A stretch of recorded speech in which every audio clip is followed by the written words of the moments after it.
Hello and welcome to all my friends in this channel Pooja Sharma educational channel. आइए आज इस video में हम देखते हैं कक्षा 5 की हिंदी की कार्य पुस्तिका वाटिका से पाठ नंबर 16 विजय पथ। देखते हैं प्रश्न नंबर 1 क्या है।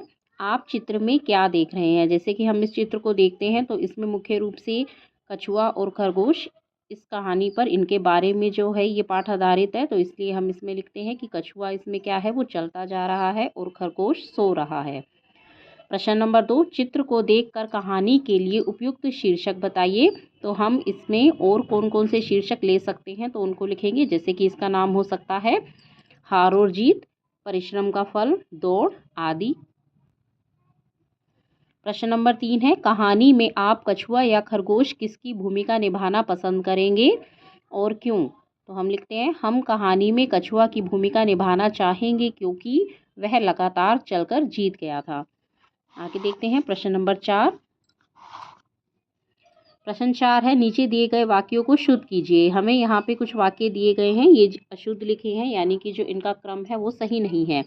हमें क्या करना है, इन क्रमों को व्यवस्थित क्रम में लगाकर वाक्यों को शुद्ध करना है। पहला दिया है वाक्य, गहरी थी कछुआ में खरगोश और मित्रता। तो जब हम इसको सही करेंगे तो ये हमारा वाक्य बनेगा, कछुआ और खरगोश में गहरी मित्रता थी।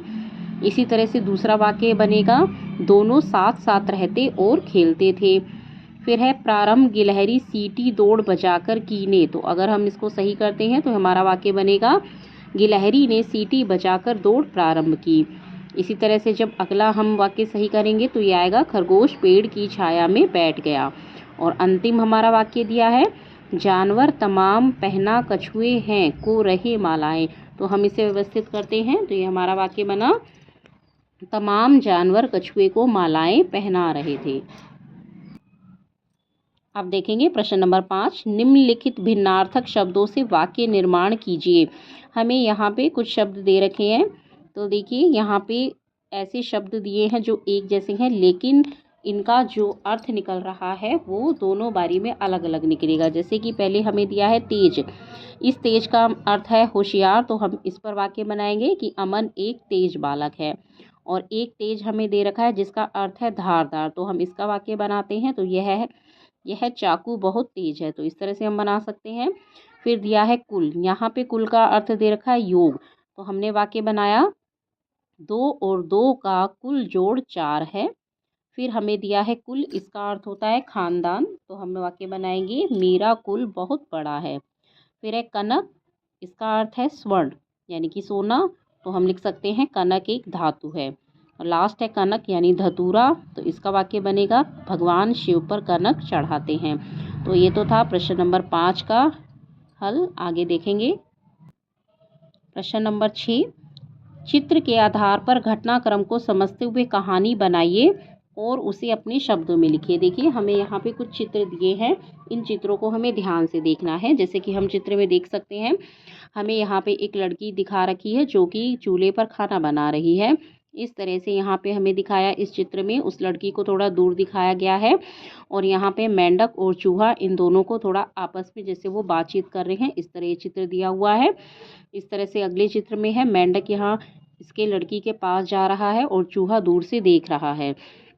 फिर अगले चित्र में है, इस लड़की के हाथ में देखते हैं हम चिमटा है, तो इस तरह से हम अनुमान लगा सकते हैं कि इसमें क्या हो रहा होगा। ऐसा लग रहा है कि जैसे वो इसकी तरफ इसे मारने को दौड़ रही है। फिर इस तरह से यहाँ पे इस लड़की ने चिमटा फेंक के मारा है तो ये मेंढक के पास पड़ा है और चूहा रोटी लेकर जा रहा है।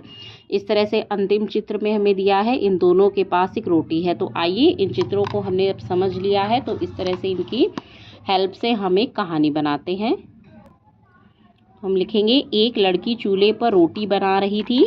एक चूहा और एक मेंढक जो आपस में मित्र थे, उन्होंने उस लड़की को रोटी बनाते देखा। उन दोनों को भूख लगी थी। उन्होंने लड़की के पास से रोटी चुराने की योजना बनाई। मेंढक उस लड़की के पास गया और उसे अपनी बातों में उलझाने लगा। तभी चूहा पीछे से रोटी चुराने के लिए गया। मेंढक की बातों पर लड़की को गुस्सा आ गया। उसने चिमटा उठाकर मेंढक की ओर फेंका। इतने में चूहा पीछे से रोटी चुराकर भाग गया और मेंढक भी भागकर चूहे के पास पहुंच गया। फिर दोनों ने बड़े मज़े से रोटी खाई। इस प्रकार वे अपनी योजना में सफल हो गए। तो इस तरह से हमने ये कहानी को लिखा है। तो फ्रेंड्स, ये तो था पाठ नंबर 16 विजयपथ, इसका पूरा हल। यदि आपको और पाठों के हल चाहिए तो प्लीज़ आप इस चैनल को सब्सक्राइब करें। इसके अलावा आपको इस चैनल पर कक्षा 5 की कार्य पुस्तिका प्रकृति की उसके सभी पाठों के हल मिल जाएंगे। तो आप इस चैनल को शेयर कीजिए, सब्सक्राइब कीजिए। Thank you.